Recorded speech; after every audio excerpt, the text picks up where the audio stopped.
I think most of you already know me. I'm Jenna Sherry, Artistic Director of the Birdfoot Festival, and it's such a pleasure to welcome you to the third event of Birdfoot's 10th season. And in the spirit of this year's theme, which is Backstage, and in particular, if some of you read the sort of overall message, we're sort of the extra theme to this year is that the kitchen table is the backstage of backstages. And as you can see, I am coming to you today from the kitchen table for various reasons. And today we're going to be exploring the theme of voices. And I will say a bit more about that in a moment. And I will introduce my colleagues in just a moment. But first, I want to say a special thank you to Birdfoot's sponsors, and all of the festival's program advertisers, and especially to all of you and many of you here who have made 10 years of Birdfoot Festival possible. I'd especially like to thank the Selly Foundation and the New Orleans Jazz and Heritage Foundation for their support this year.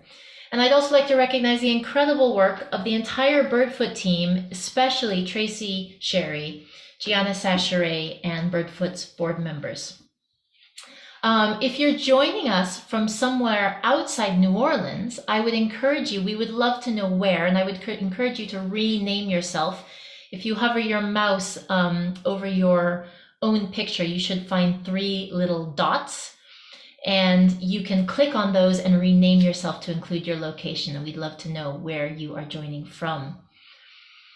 And for those of you listening on YouTube, a very warm welcome, and please put any questions you might have in the chat, and we'll do our best to get to them throughout the presentation. We would also be very grateful if you would consider making a donation through Birdfoot's website as your ticket price if you're watching on YouTube. You can also find the full link to the link to the full Birdfoot season program in the chat here on Zoom and in the YouTube text. And it's also on Birdfoot's website. And I really encourage you, we're so grateful to all of the restaurants and local businesses who have advertised in the program. And they are such wonderful organizations and community players. And I really encourage any of you who are in New Orleans to support them. So back to the idea of voices that we'll be exploring today. Oh no, first I need to introduce my fantastic colleagues. Joining me today, and it's such a pleasure and an honor, are Elizabeth Smalt on viola. Elizabeth, can you wave? Hello. Hi, nice to meet you all. And Elizabeth lives in Amsterdam. And Lucille Perrin, who's joining us from Paris on cello, and Mayu Sargent, who's also in Amsterdam. It's been such a pleasure working with these wonderful colleagues, and you'll get to know them better as we get into this. So a few of my thoughts on this theme of voices. In putting together this program, we wanted to explore the idea that how 4 musical voices can simultaneously exist as individuals, interact with each other, and occasionally come together with very sort of powerful and joyous results.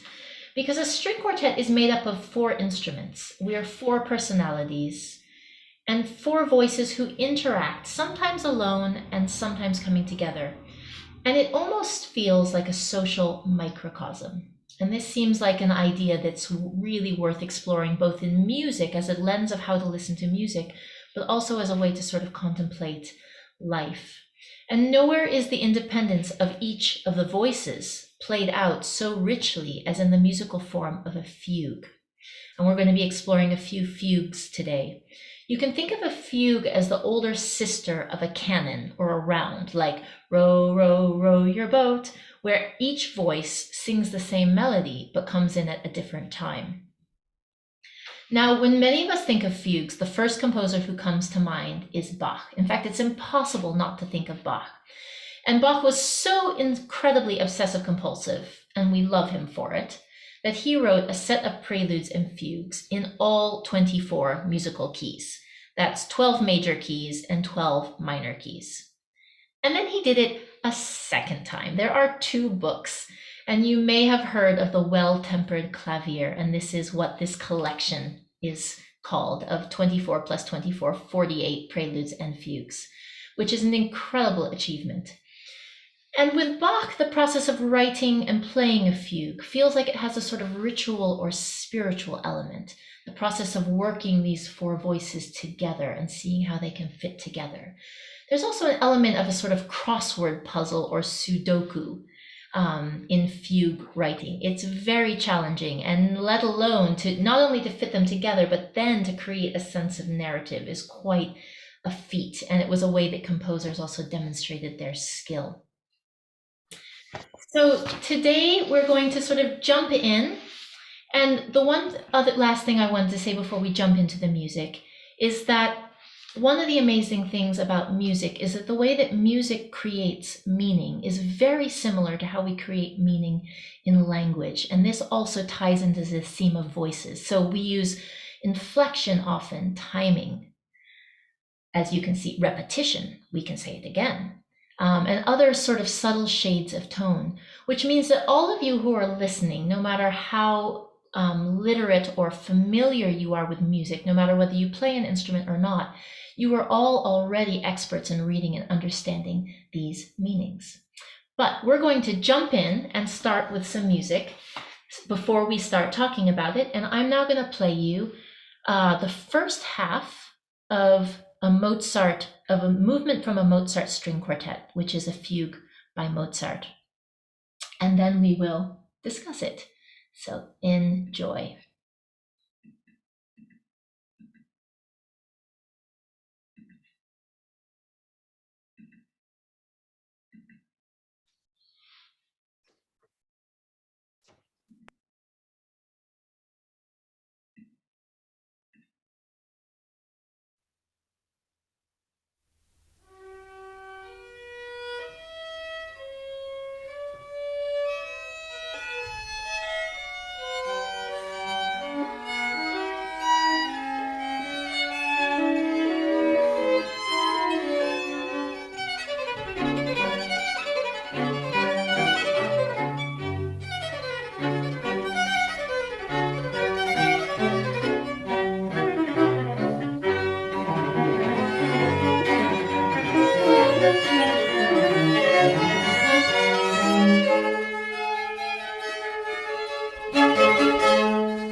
I'm going to leave you hanging there until later when we'll listen to the whole thing. So as you could probably hear, this is just such a joyous piece. And as some of you may have heard me say before, one of the secret reasons that we're doing this Birdfoot Backstage on this piece is that it was just the kind of music that I felt I wanted to be playing and talking about and exploring right now and sharing with all of you. So probably you could hear that at the very beginning and in a few other sections, each of our voices was playing the same bit of music, but coming in at different times.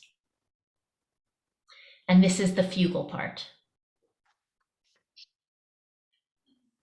Oh, Lucille, you're muted. Yes. Yes, this is something we do all the time with language, actually. The way we say one word can change completely the meaning of it. Tell us more. Well, let's play with the inflection of a very simple word, like hello, for example. See if you can maybe guess what I'm meaning, if I'm meaning the same thing or something different. If I say hello, That sounds to me like you're saying, what a surprise to see you. And audience, I invite you to join in if you want in the chat in sort of playing this game with us and guessing what Lucille is actually meaning. Try how another about, one, Lucille. how Sorry, about one more if time. I say hello? That sounds like you're saying, are you there? I can't quite hear you. And how about hello? Uh, this sounds like you're saying, well, of course, isn't that obvious? Yeah, in French I would use something else. I would say like, we can say ça va? Like, how are you? And can say ça va? Like, I'm okay. Or you can say ça va? Like, leave me alone. Very different. And same two words actually. The same two words. Wow, that's really incredible. Elizabeth, you were going to show us the same thing with a sentence. Yes, it's also true with sentences. The word you emphasize can completely change the meaning of the sentence. For example, listen to the shades of meaning that I can imply with three simple words: this, is, and good. This is good. This is good. This is good. This is fascinating. But, Lucille, what does this have to do with fugues? Well, just like language, the way we play the theme or the subject, this little pattern of a fugue, changes a lot. So listen to the version that Mayu is playing at the beginning, for example.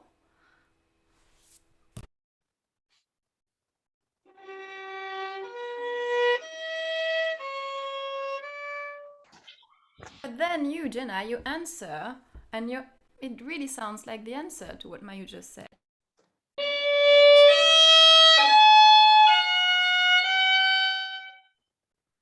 And then, in the middle section, I play it again in you as well, and it sounds like we're completely lost in our way.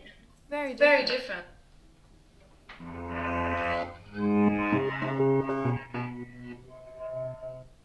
Lucille, would you play that for us one more time with the original sound on so we can really enjoy it? Yeah. Sorry.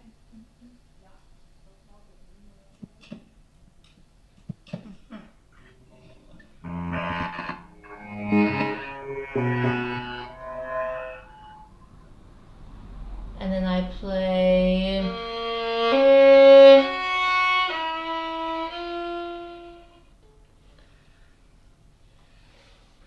So this exact same fugal theme can both sound like a question, an answer, or a sort of lost philosophical wandering. It's quite incredible, just the same for notes. Go ahead, Mayu. Yeah, sorry. Just Just reminded me of the other Haydn. Sorry, I'm hearing a huge phone. Thanks. So we've also been working on this other fugue by Haydn, which you will hear later. I just play the very beginning for you.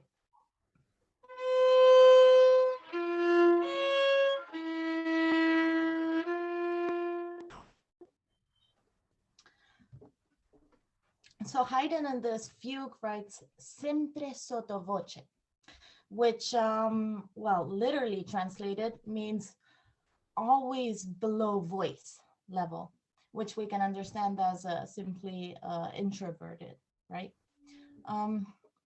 So when we started rehearsing, we imagined a bunch of different voices inside one head. We all know what that's like, right? All saying different things. For example, when I play the very beginning, because I start the fugue, it sounds to me like Haydn's somehow struggling with something.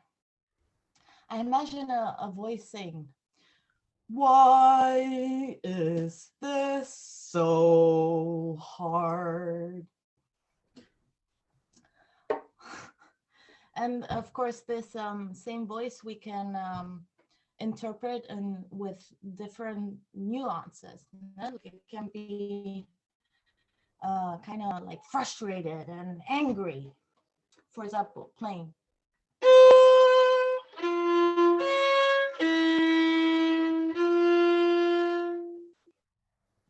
Or it can be a more introverted, still with the same words, more desperate and sad.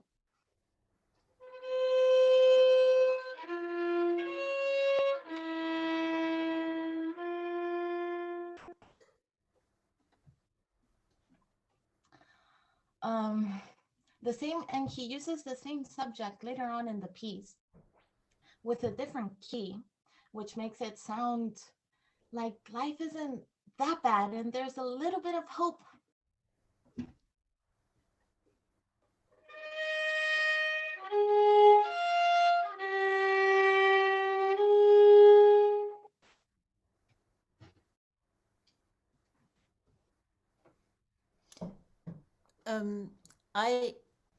I play the other voice inside of Haydn's head, or now inside of Mayu's head.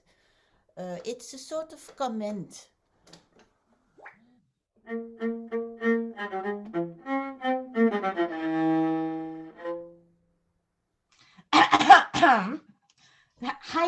Haydn's head, yeah. So Point taken. but that voice, for example, is totally saying, "You are a terrible composer." So on top of Haydn feeling like it's so difficult to write a fugue, there's this other voice telling him that he's no good at it. Can we hear how these sound in dialogue? Elizabeth and Mayu, can you play these? We can't do it at the same time, but can you play these one and another so we can hear how they will be in this Haydn fugue? Sure.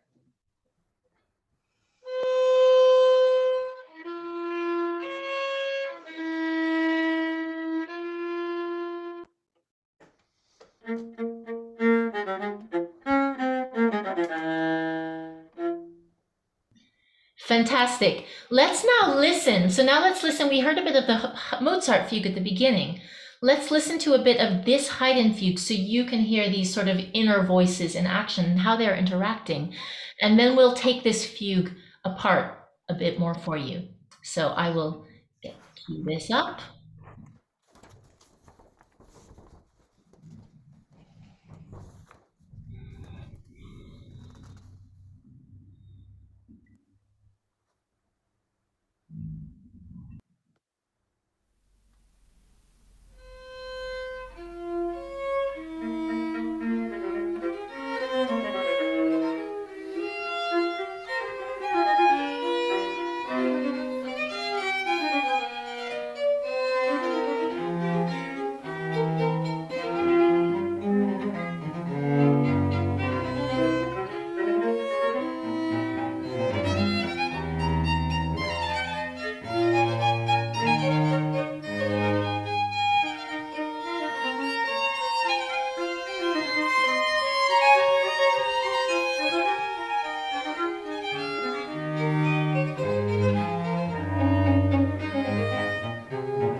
I will stop it there, and then we will listen to the rest of it after we take it apart a little. So, as you can hear, there's a lot going on, and it can be quite difficult sometimes to know what to listen to. So, you can also probably hear that this fugue is completely different than the one that Mozart wrote. And it's really true that there's really as many ways to write fugues as there are composers. But nonetheless, there are some common rules or sort of classic tricks that you can sort of look out for as signposts. So let's explore a bit the anatomy of this fugue, starting with the subject. Lucille, do you want to talk a little bit about that? That's a very good idea. We already discussed the fugue subject, or the theme, or the idea that is developed in the fugue. But before we go further about that, let's hear this fugue from Haydn. The theme he uses is very strangely similar to another theme that Bach already used in the Well-Tempered Clavier, one of the fugue he wrote, and that Jenna mentioned earlier. I play it for you now.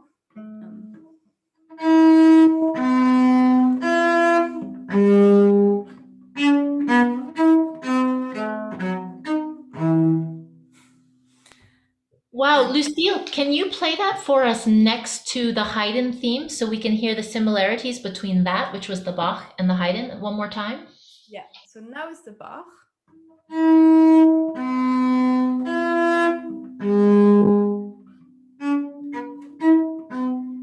And the Haydn.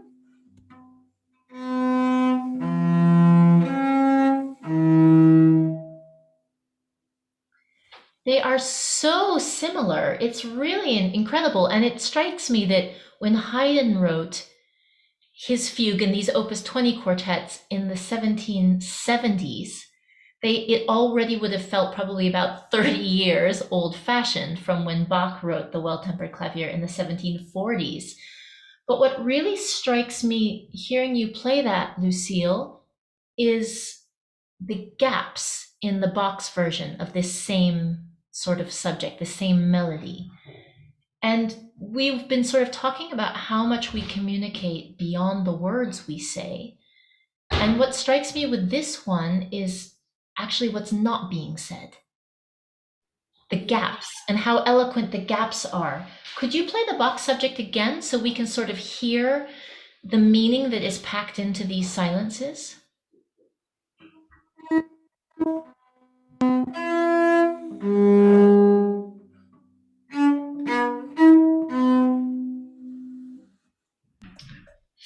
Fantastic, thank you. And Elizabeth, you had something to say about this as well. Oh, you're muted.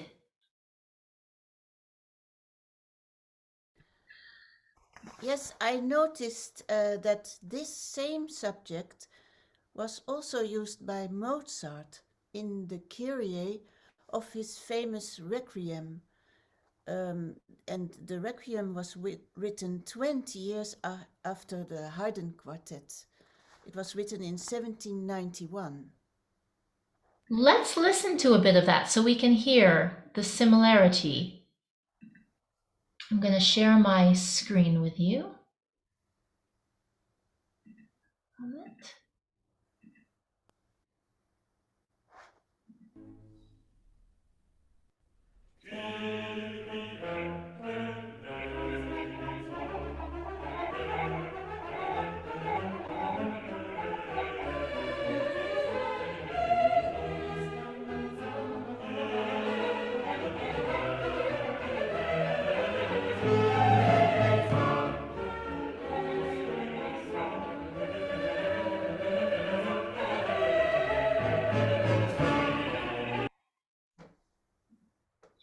Incredible. The exact same thing.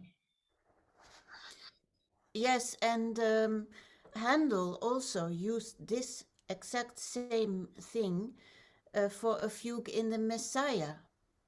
Let's hear that one too. One moment.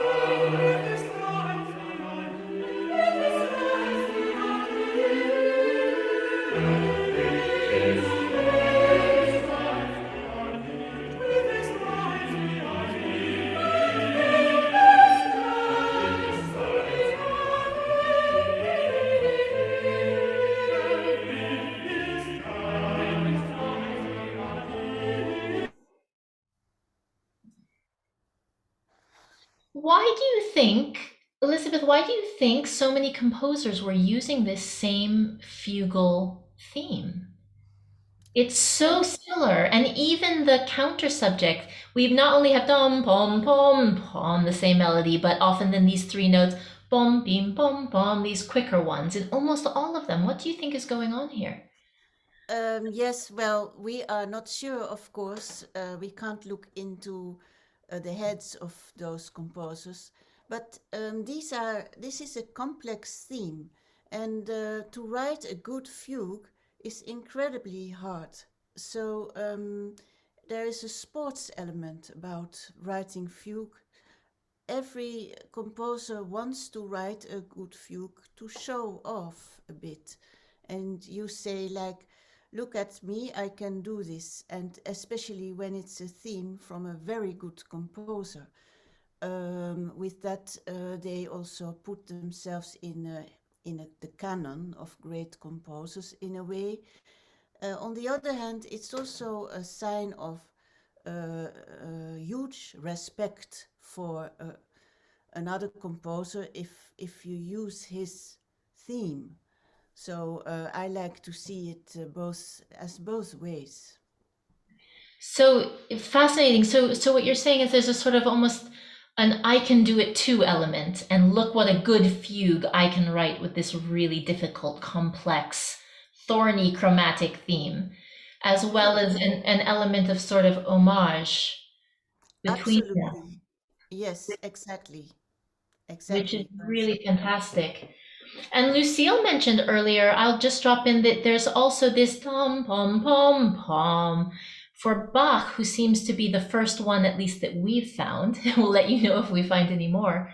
That there's an element, a similarity in the sort of cross motive that Bach would often write in a few famous examples, themes that represented the shape of the cross as a religious symbol into his fugue. And we think this might be one of those. But let's now return to some of the games that these composers are playing in the fugues, and especially Haydn, and the sort of anatomy of the fugue. So I'll sort of run through this quite quickly. And for those of you who are interested, great. And for those of you who feel the technical words fly over your head, don't worry, you can enjoy it just the same. So fugues basically have a very simple format. They have two main sections. One is called entries, and the other is called episodes. And these alternate throughout the fugue. And entries are exactly what they sound like. They're where these four different voices enter with this subject that we have showed you, which is like the theme of the fugue.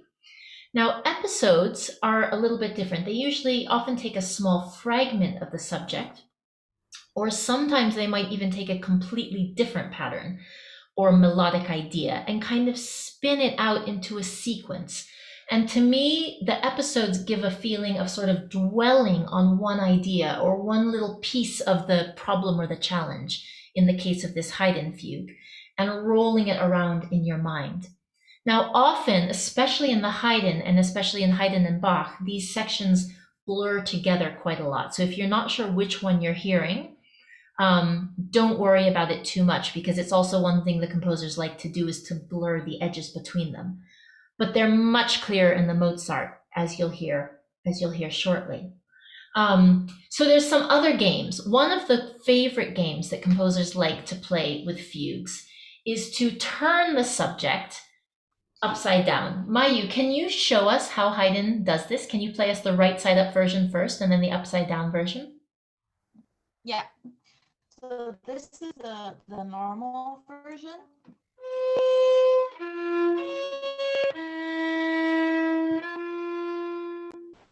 And this is the upside down version.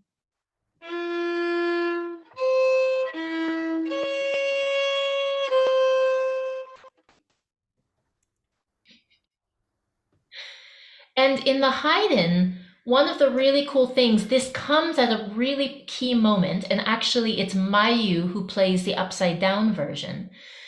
But it's what Haydn does to almost disguise it, or maybe even make it even more striking, is that Mayu plays the upside down version at the exact same time that I play the right side up version. So he actually gives us both at once. And we'll try, when we listen to it again, we'll try to point out where that's happening so you can listen to what Mayu's playing. Another thing that composers do in fugues is something that's called stretto, and stretto in Italian means sort of tight or tightly.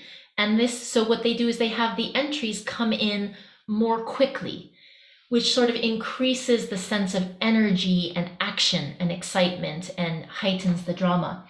And this happens in the Haydn fugue right after the fermata, the sort of pause, which was the moment at which I stopped the video.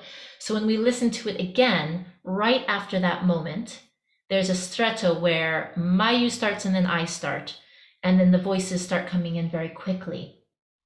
Another thing that happens in almost every single fugue is called a pedal. And this fugue actually has two of them. They're usually in the lowest voice or in the cello. And Lucille, can you demonstrate this for us? The pedal sort of creates a sense of suspense and waiting for something. It sort of demands a resolution, which then becomes all the more satisfying. Can you show us this, Lucille? Yeah.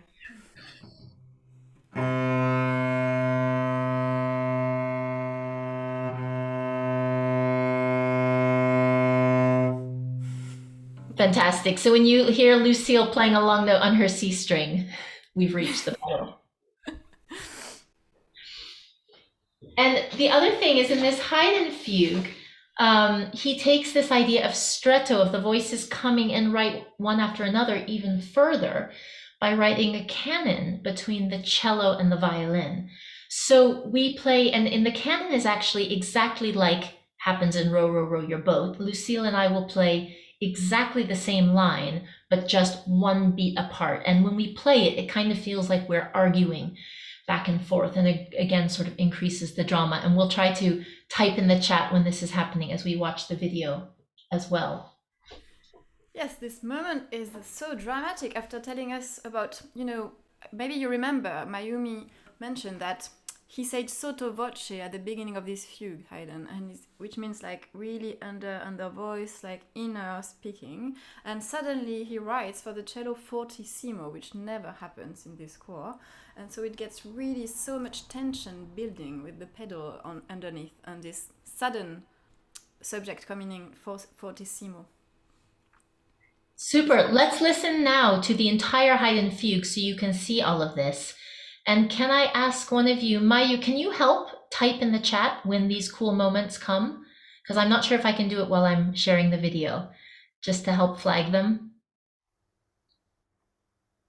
I'll work with you. I'll work with you on that. So we're going to play you the whole Haydn fugue so you can now listen for these things, and then we'll go back and zoom through the Mozart and listen to that again as well. So here's the Haydn.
All right. Super. Glad you guys are enjoying the play-by-play narration of fugues. All fugue performances should have this, right? So now we're going to sort of explore the some of the details of the Mozart fugue that we played you at the very beginning. Now that you've sort of heard a more traditional fugue in this Haydn, let's hear what Mozart did. Now, one interesting thing about this Mozart fugue is that it was part of a set of quartets. It's the last movement in the quartet in G major, which is part of a set that Mozart dedicated to Haydn. This was in 1791. And because Haydn wrote this fugue in one of his Opus 20 string quartets, and Mozart dedicated these, I have a feeling that this fugue was quite a sort of a tip of the hat from Mozart to Haydn. And Mayu, you were going to talk a little bit about our image of Mozart. Yeah, I get the impression like a lot of people think Mozart is the height of elegant perfection, or I mean myself used to imagine these, English people quietly sipping tea, sort of. And actually, he's a huge jokester. I mean, he makes so many jokes. His music is incredibly humorous. And you were going to read us a letter to sort of show this other side of Mozart. Shall I share it? Yeah. So here's a letter, and Mayu is going to read it for us. I apologize in advance because a few words are kind of new. So I do my best. My dear Cuz, Buzz, I have safely received your precious epistle, and from it I perceive that my aunt, you two are quite well, Belle. I have today a letter setter from my papa, haha, safe in my hand, Sans. I hope you also got, Trot, my Mannheim letter setter. Now for little Sans, pants. The prelate's leisure grieves me much touch, but he will, I hope, get well, sell. You write blight. You will keep cheap your promise to write to me, he, to Augsburg soon, spoon. Well, I shall be very glad, mad.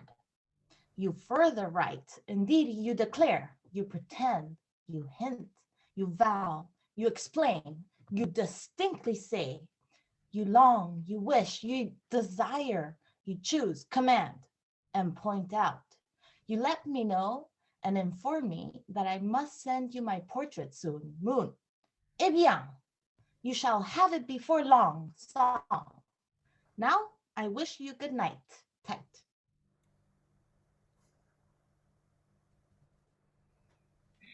Fantastic. Thank you, Mayu, for that dramatic reading. So now that you've sort of seen what a complete goofball Mozart is, let's talk about this fugue, which is, of course, such a serious piece of music, such a serious musical form. So Mozart starts, as you may remember from the beginning, exactly as one is supposed to start a fugue, with each voice entering consecutively. Mayu, can you remind us how the first subject of this Mozart quartet goes? Sure thing.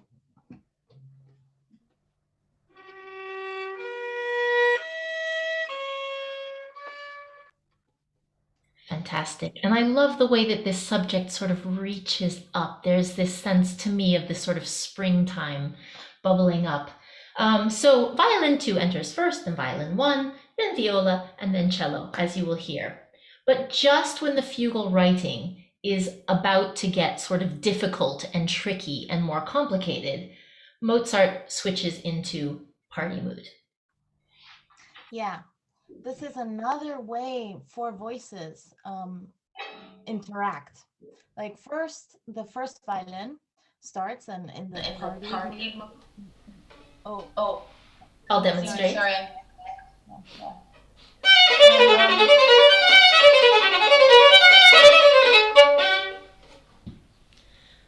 That doesn't sound like the Haydn fugal writing, does it?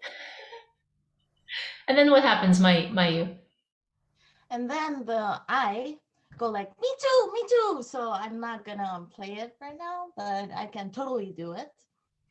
And then the viola and the cello also say like, me too. Of course, they can't be left out. So yeah, that's how we all interact. Yeah, there's a little bit of a sort of jumping on the bandwagon, or, if you can do it, I can play it too. So almost this sort of like anything you can do, I can do better sense that goes on in this part of the fugue. And then Elizabeth, what happens next? Yes, then it's as if Mozart wants to prove that he can actually be a very serious composer after all. So he starts a second fugue. It goes like this.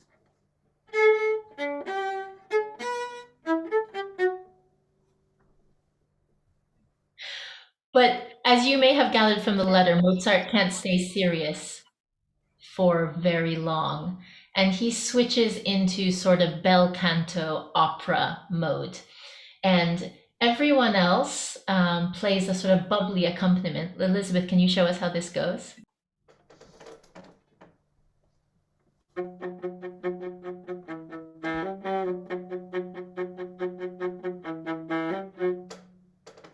Fantastic. And then over top of that, I have this lovely little carefree melody.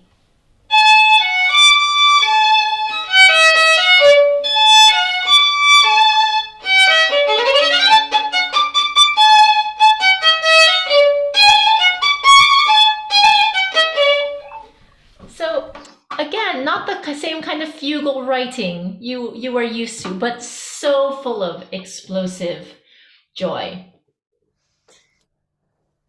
And then the middle section of the piece turns suddenly darker. Each of us enters with a chromatic line that rises like this.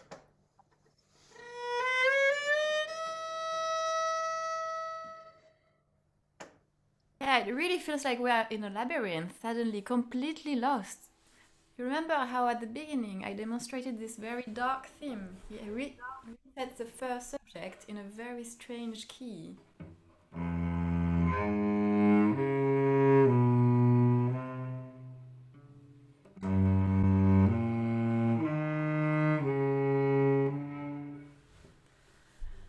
At the point when you hear this, we're completely far away from the first subject. Like you heard very sunny and very light, and then suddenly we're so dark and lost. And it's like it's entering a personal crisis or something. It's very remarkable the way he changes the atmosphere. But we do get out of the crisis, of course. I mean, life does go on. And get to hear the music all over from the beginning again. But not exactly the same, with some variations, of course. A wonderful thing happens when Mozart brings both fugue subjects together at the same time. Elizabeth, could you remind us how they go?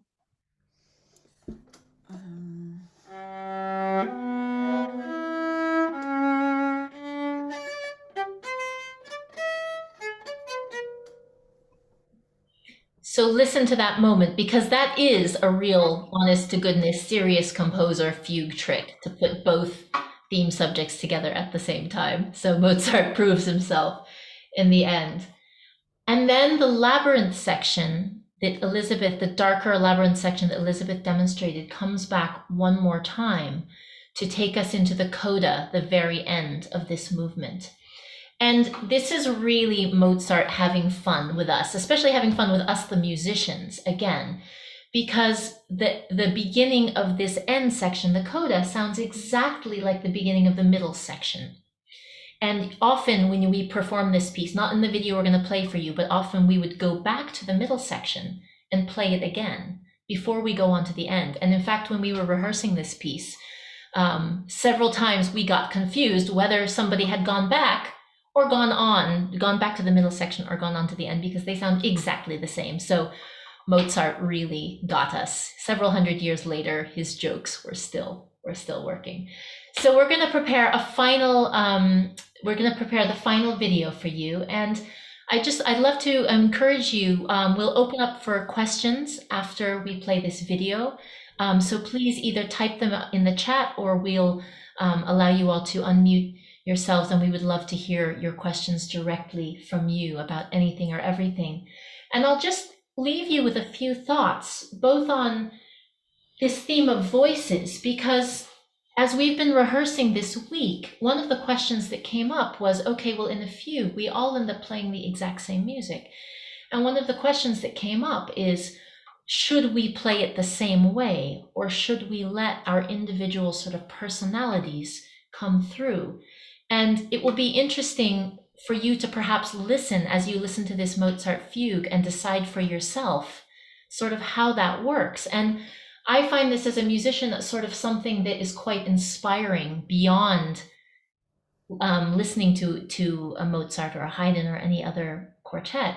This idea of how do we balance our sort of individual voice and our individual personalities with our sort of communal belonging in a family, in a community, in a society, and how do we balance these sort of freedoms and individuality with the sort of bigger purpose. And this sort of plays out perhaps in a small way in these string quartets. I also find it, you could see this from a slightly different angle. It also might be a question of how can we work together and come together at some moments while still maintaining our individuality within this group. So the sort of the question of the individual and the group and how to balance those really feels like it's played out in this program. So I would be very curious to hear any of your thoughts on that after this. I'll also give you a few of my thoughts on how to listen to fugues. And I've found myself also in concerts when I'm not playing. When you're playing, it's just enough to keep concentrating and make sure you're in the right place. But if I'm listening, one thing that I like to do sometimes is to listen to one voice at a time. So you might, for example, follow Elizabeth's line and hear how her voice is changing and follow that voice for a while, or then maybe switch to cello or one of the violin parts. You also might follow the interaction between two voices and listen to how two of the instruments are sort of talking back and forth. Another way you can listen to a fugue is to sort of let your ear draw your attention and let it pull you here as this thing is pulled out, and then to this voice, and then to this voice. And then in a way, if you do it like that, every time you listen to the fugue, you will sort of hear it in a slightly different way. There will be so many layers. And lastly, you can listen for some of these signposts that we talked about. You can listen for the main subject, this in the Haydn no, we're listening to Mozart now, so it's less, this is less applicable, but you can listen to these signposts of the first fugue and the second fugue and the episodes in between, or upside down, or the pedal and the cello. Or you can listen to it more as a conversation and imagine this as more of a sort of a conversation dynamic. And lastly, just enjoy the games and enjoy the sort of gotcha moments, because this is part of the fun. So I'm going to now put the concert on, and I will, before doing that, tell you one more thing, which is that the four of us are playing all the music we've talked about in a live stream concert tomorrow. And the information on the timing of this is on Birdfoot's website under this event. So if you're interested, you can find it there. So here's the Mozart performance. We'll see you in 5 minutes.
Okay, that's it. Thank you all. Gianna, can you allow everyone to unmute themselves so we can have some open up for questions? And if you want, you can give us a round of applause.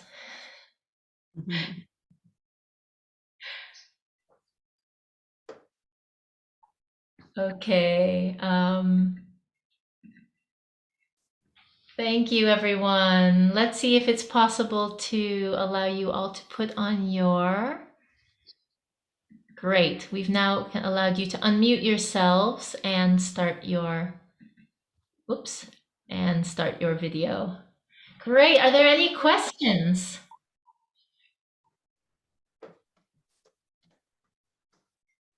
Questions from the audience? We'd love to hear from you directly. Oops. Sorry. Now we've allowed to unmute yourselves. Whoops, Tracy's muted. Tracy, you're muted if you're trying to say something. So what we would regard, oh, we've got an echo here, hold on. What we would regard as plagiarism today in music was not regarded as plagiarism then.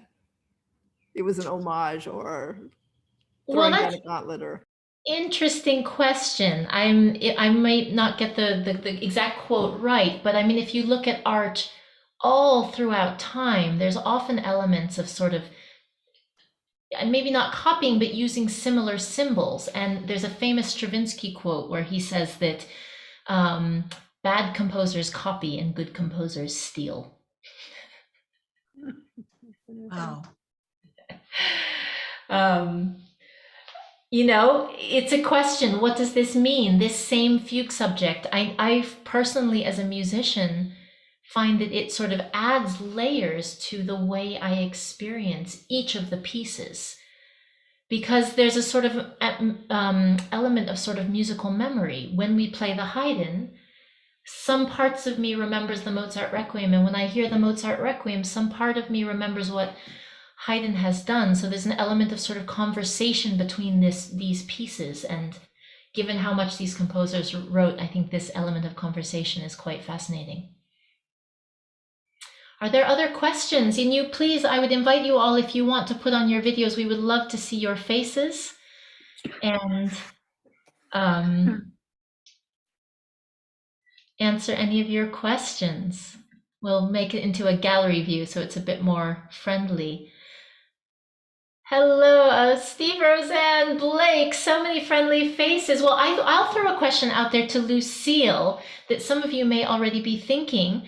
And Lucille, you are not playing with an N pin, and can you tell us about that? Yes, actually I could have, because even at that time, some cellists had a sort of little cushion that they could put the cello on. But yeah, the end pin came later to allow more flexibility in the cello to be able to go much higher in the positions, because I don't go so high for Haydn or Mozart. Actually, when Haydn wrote, he also wrote an amazing concerti that goes really high up already for the cello, and Boccherini at this nearly same time wrote really high music for the cello. But developing the repertoire of the cello, we needed to make it more stable so we could play more virtuosic music, and that's how it developed. But not having the end pin is it's very organic feeling that the cello is really part of you, like it's not this thing outside. As soon as I put the end pin, it feels slightly more like an estranged object, slightly more than when I don't have it, because it's really moving with your own body, so it's much more part of it, and it's helps a lot with the phrasing of that period. Actually, makes it all very much more natural. Nice. And I noticed we're getting an echo between the two of us. Maybe you can mute yourself, Lucille. Great. And actually, when you play, I see that sort of organic motion. There's a question in the chat about, could I say more about the first sprightly melody by the first violin in the Mozart? It sounds like dance music. Maybe a melody that would have been familiar to listeners. Yeah, that's a great question. I have no idea. To my knowledge, this is not a sort of a folk melody or another sort of borrowed melody. But Mozart had this incredible skill of just churning out melody after melody after melody. And those of you who know the music of Beethoven well, or Brahms, Beethoven and Brahms were both composers who really developed ideas. The most famous one in Beethoven's case being the Fifth Symphony, ta ta ta team, and almost a whole symphony based on these four notes, and even three of them repeated, ta ta ta team, ta ta ta ta ta ta ta, and he sort of builds this and uses this motive to create the whole thing. Whereas Mozart just goes, oh, here's a nice melody. Oh, I think I'll write another nice melody. And both are absolutely incredible in completely different ways. But some composers are just more sort of melodically inclined. One of my another favorite music quote is, I think it was Berlioz who said about Brahms, run, Brahms develops, meaning that he sort of starts cycling through and churning and developing and the musical idea rather than coming up with a nice tune.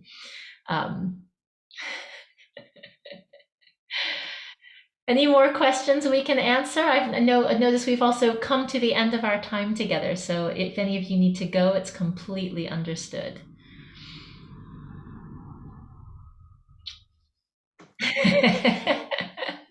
Or I'm happy just to wave at you.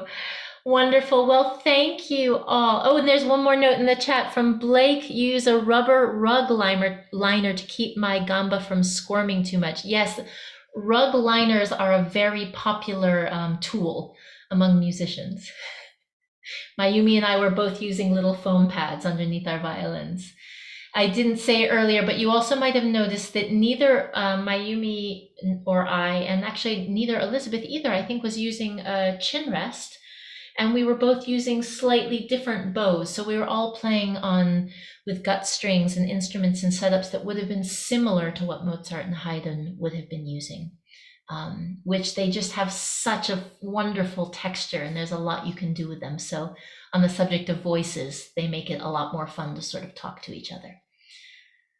Alrighty, well, unless there's any more questions, we will. I have one. You have one, yes? Yes.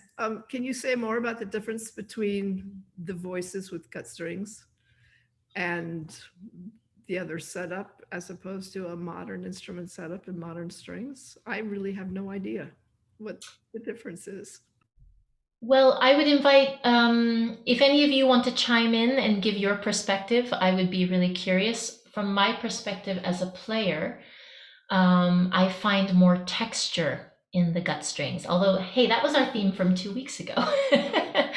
But I find that you can sort of slow down the bow and go a little bit deeper in. And to me, it feels like there's a lot more sort of viscosity in the sound, and that you can sort of vary the colors a lot more. The strings are less stable than on a sort of a modern instrument setup, which of course you can still get wonderful colors. And they just have a very satisfying texture, and also under the fingers, they have a very satisfying feel, sort of very tactile feel. Does it make it so that are you limited in your virtuosity, say, compared to some of the romantic or more modern concertos or something? Only in that they go out of tune more quickly, so you have to correct for that. But I would say you can be plenty virtuosic. Can I say something? Please. It's for me a language, and the language that was spoken in that time, like Haydn, Mozart, and it's very strange to use not the material from that time then the language becomes a bit distorted.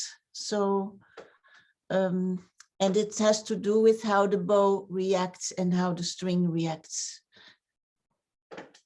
So. Yes, thank you, Elizabeth. That's such a great point. Playing this music feels more natural on these, and especially the bow makes a difference. in that way, that you feel that the bow of the earlier bow that we were using sort of shows you in a way how to sink in and how to release notes and how to shape them. And exactly as Elizabeth says, it really does feel like you get closer to the language. Yeah. Do you have anything to add, Lucille or Mayu? Sorry, I'm just about the strings. I think Blake was asking about the strings, and yeah, it's row A and D and wounded G and C. I can show maybe from closer if you see. So this is row gut and this is wounded gut. I don't know if you see much. I can't see it. And it's wounded with metal. But as Elizabeth says, the biggest difference, of course, the texture of the string is very important and it's very juicy. But the bow is the one that really shows the articulation and the style and helps a lot actually discover if it's like, yeah, speaking the right language with the right tone of voice. Suddenly, it just really helps a lot. Great. Thank you all. Well, we will leave you with, there's one more question. What did Beethoven do with fugues coming soon after Mozart? That's a great question. Beethoven wrote a lot of fugues. None of them are on this program. He wrote bits of them into some of the symphonies. He wrote a lot of them into the piano sonatas, and some really remarkable and beautiful ones, especially in some of the late works. They're very different and equally his own. Maybe we could send you, if any of you are interested, we could send you a playlist later. One of his most famous ones is the Grosse Fugue for string quartet from the Opus 130 Beethoven string quartet. Yeah, like everything Beethoven does, it just pushes it to its limit, and the actual proper, you can't reach any further after that. It's completely nearly ununderstandable, the Grosse Fugue. It's, yeah, pushes it to the very limit of what you can do with a fugue, actually. Yeah, with multiple subjects and layers and incredibly complex and fantastic, but yeah, as Lucille said. Wonderful. Well, thank you all so much for being here, and we hope that some of you are able to join us for our concert tomorrow. I will, in fact, if you want, I will drop the link into the chat, so you have it all ready. So this is the link for the concert tomorrow, and I would be lying if I said I could tell you in all of your time zones exactly what time it was. But I will let you figure that out. And if you have any questions, you're welcome to email me. We'll be playing in the same room that you saw the videos in. And I'll just tell you a word about that. It's a room from the 1700s that was built as the boardroom for a residence that was made for unmarried women over 40 years of age. And there's a beautiful courtyard in the middle of this. This place is located in Leiden in the Netherlands, where we all are right now. And the coolest thing is there are these beautiful old Dutch portraits on the wall, and actually original velvet wallpaper from the 1700s. And we will be playing live together, live. It's been heaven this week. So a huge thank you to Lucille, to Elizabeth, to Mayumi for being part of this. Thank you for all of you coming, and hope to see you soon. Good night.